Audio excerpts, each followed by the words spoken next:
segment I want to get to is called Flag on the Play. And pretty much when Flag on the Play is when I see or when we see anything egregious from any players, coaches, whether that be male or female. I think it's our job as sports enthusiasts to call these people out. And with no further ado, my flag on the play goes to.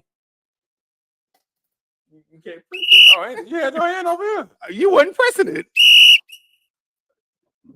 Stop pressing it. It's how it's loud. All right. So with no further ado, my flag on the play goes to, if you haven't heard, Paul Pierce. Yes, ma'am. That's who you gave it to? I'm giving it to Paul. Because he gonna give it to the draft. Go ahead. I thought you were gonna give it to the draft. I was gonna give it to the But anyway, I got two of them. Anyway, Paul Pierce guaranteed that if the Boston Celtics lose game 2, that he was gonna walk to the facility that he works at on FS1. He bet the house. He did everything. He guaranteed. He thought that Boston was going to win game 2. Which I thought Boston was going to win game 2, but that didn't happen. I think they lost 91-90 against the Knicks.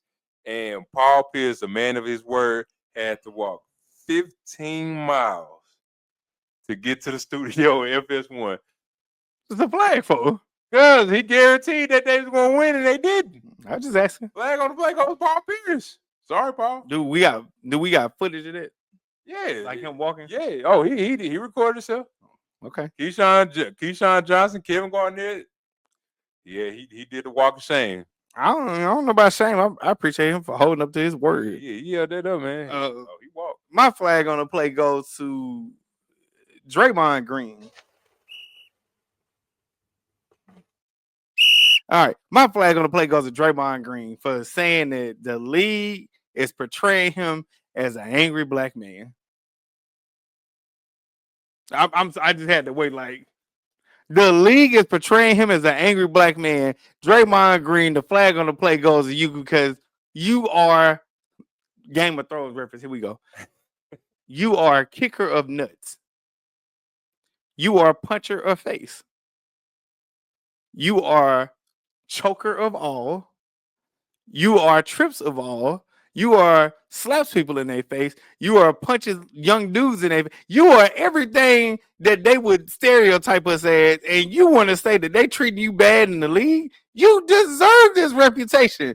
You are the only person who kicked multiple people in their nuts. Multiple cheap shots, too.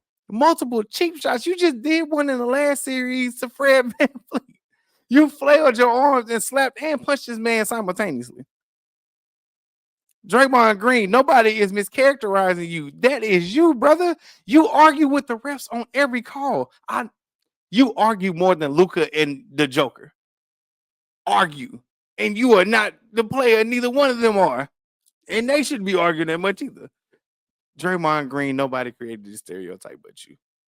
You get the flag on the play for crying victim, crying wolf, because you're about to get suspended if you get another tip.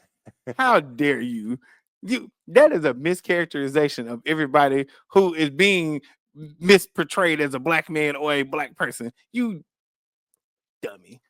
Flag on the play. Hey, man. Can't believe y'all. I saw that. I was so disgusted. This man kicked people in their nuts for fun. Hey, what's the old boy? Grayson Allen. Hey, Grayson Allen. He's the Grayson Allen of the black people. Wow. He is. Wow. He Grayson Allen of the black people talking about I'm being misportrayed and I'm an angry black man by the media and the refs and all. All right, bro. I saw that, man. Yeah. Right. I don't know, bro. You was tripping. I don't know what he was doing. Hey, man, don't make race the thing that why people don't like you. Bro, you do it to yourself every single time. Like your words are some words and actions are two different things. That's what I said to Draymond. We don't care. Boy, I was so mad when I saw that. Okay. All right. So we have when life comes at you fast, and pretty much when life comes at you fast is when you have that parachute and you get on a helicopter or the plane and you're on cloud 9, cloud 10, cloud 13, cloud 15, and you jump off the helicopter in the plane and that parachute don't work. This is exactly what happens.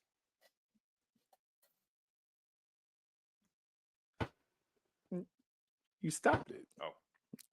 Go ahead, hit it. All right, here we go.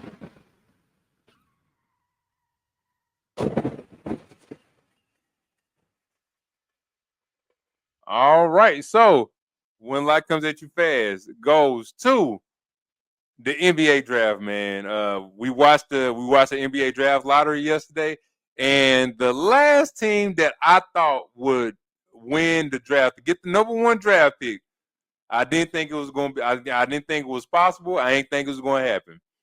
And I had a whole rant about this yesterday. My brother, my brethren over here, he heard me. He knew how mad I was. I ain't like it.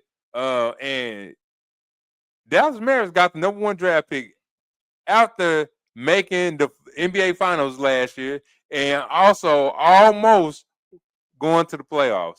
Now you may ask me, Kerry, why you mad? I'm like, man, y'all just traded away Luka, and now y'all getting Cooper Flagg and all the other teams. If you would have, every time I was looking at the draft boards, it was always Washington, it was always Utah, the teams with the least amount of wins. I thought that was going to get the number one, the number two pick in the draft. Nope. Utah got the number 5 pick in the draft, and I believe Washington Wizards got the number 6 pick in the draft. But Dallas, San Antonio has the number 1 and 2 picks in the draft. And you know, one team I have to say that made all of this possible. I got to congratulate Philadelphia 76ers. Daryl Morey with your statement saying, "Hey, we have a plan." Y'all, everybody who had a brain knew y'all had a plan. Y'all was gonna keep tagging it till y'all already had a Joel Embiid, and then y'all wanted to get Ben Simmons. Well, I believe in sports karma, and Ben Simmons ain't work out how everybody thought he was gonna work. Appreciate you for using my words. I got shout out to my brother for that. But I believe the sports karma will come back on the Mavericks. I don't think they're gonna win anything anytime soon. I don't even think Cooper Flagg gonna be like that. He is a good prospect. He is a good player, but he still gonna have to prove himself. What he did to Duke don't mean nothing. What he gonna be in the NBA? So we'll see how that goes. But that whole draft, I didn't like it. I think that the top losing teams in the draft, the top 4 losing teams should vouch to see who going to pick it with the balls or with whatever. I think that's how they should do it. If you a team that had that has the top 4 worst records in the NBA, I think those 4 teams should be able to do something where they can decide how they should get the number 1, 2, 3, 4 in draft picks. It shouldn't be the team that almost made the playoffs that just went to the finals last year should get that. If the Mavericks were the worst team in the playoffs or the worst team in the league, then I was like, all right, you know what, they deserve it. But they have Anthony Davis, healthy top 10 player. Still have Kyrie Irving, even though he has an ACL injury. And now they have. Did you say Anthony Davis was healthy? Yeah, top 10 player. They had when healthy. I mean. Yeah, when healthy. They still have Kyrie Irving. They still have Klay Thompson.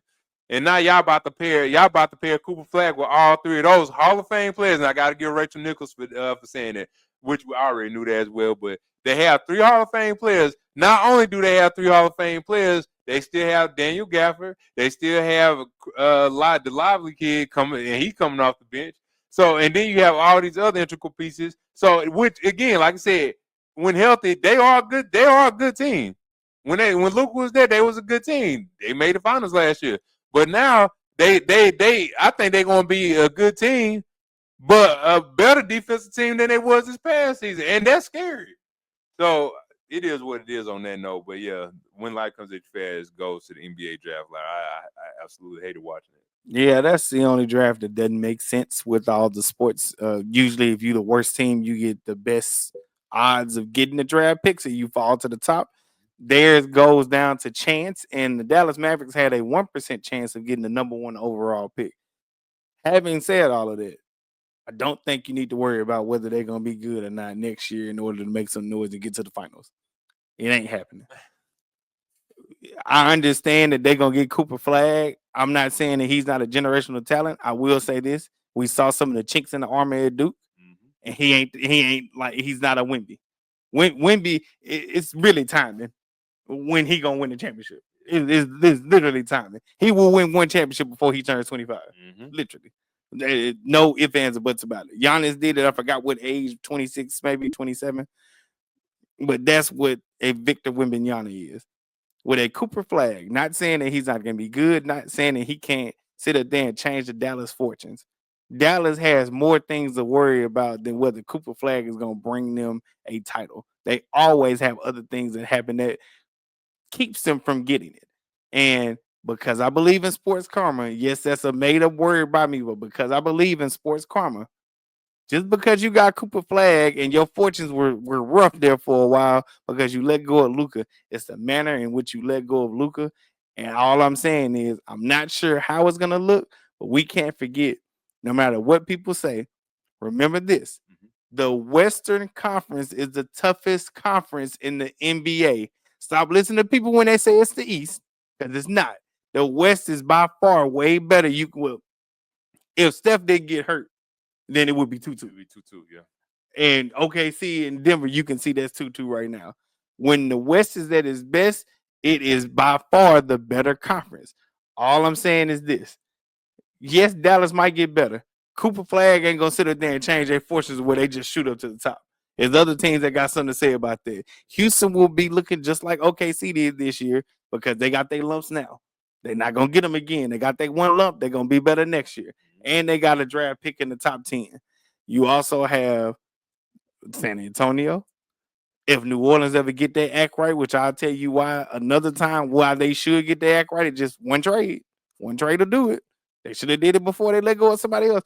That's neither here nor there. New Orleans is still competitive.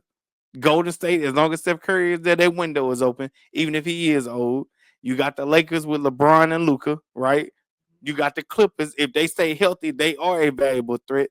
Whenever Phoenix figure out what they're going to do, maybe they'll look like something we don't know. Sacramento the same way. But there are a bunch of teams. Memphis, I forgot about them. There are a bunch of teams in the West that Dallas just ain't going to shoot and skyrocket over. One person ain't going to change this fortune. They let go of that one person already. Cooper Flagg ain't Luka. No way, shape, or form. He don't score the clip. He ain't been through the things he been through. Nothing like that. And what we saw when they were in the Final Four, not the finals, the Final Four, right? Yep. Yeah, we saw what it was. Sure. We saw what it was. Okay, I'll get to mine real quick. It won't be that long. Ladies and gentlemen, my money shot is something that you got to remember. That thing where it just stays on your brain. That shot that's just memorable at the end. Go ahead.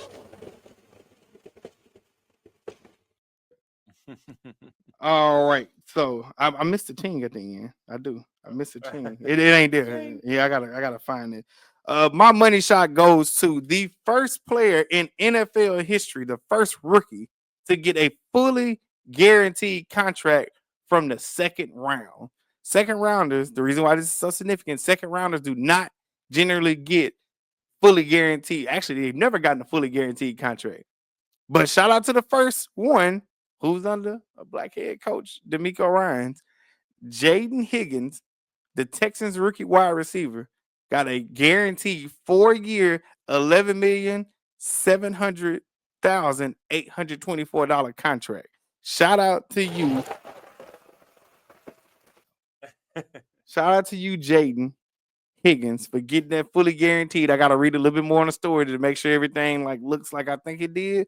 Shout out to you for getting that fully guaranteed. Shout out to the Texans for doing that. I don't know what sparked it. I got to go read it, but hey, shout out to you. I ain't going to throw it all up. Shout out to you. Good. It can fall on your head. Shout out to you. 11 million smackaroos